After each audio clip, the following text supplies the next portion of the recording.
ধরা পড়লে আর রক্ষা থাকবে না। পালানোর উদ্দেশ্যে গাছ থেকে লাফিয়ে পড়ে আঘাতপ্রাপ্ত হয়ে সেও মৃত্যুর কোলে ঢলে পড়ল। পিতা কাছে গিয়ে দেখেন আব্দুল্লাহর দেহে প্রাণের স্পন্দন নেই। বড় ছেলেকে কোলে তুলে তিনি বাড়ির ভেতরে আসলেন। স্ত্রীকে বললেন আরেকটি কম্বল নিয়ে আসার জন্য। বড় ছেলের এই অবস্থা দেখে দরদিমা পুনরায় আর্তনাদ করে উঠলেন।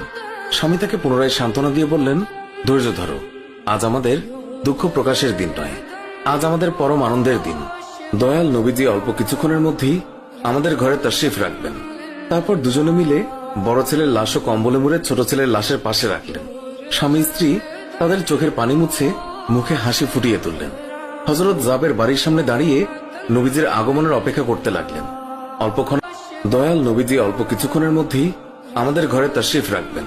তারপর দুজনে মিলে বড় ছেলের লাশ ও কম্বলে মুড়ে ছোট ছেলের লাশের পাশে রাখলেন। স্বামী স্ত্রী তাদের চোখের পানি মুছে মুখে হাসি ফুটিয়ে তুললেন।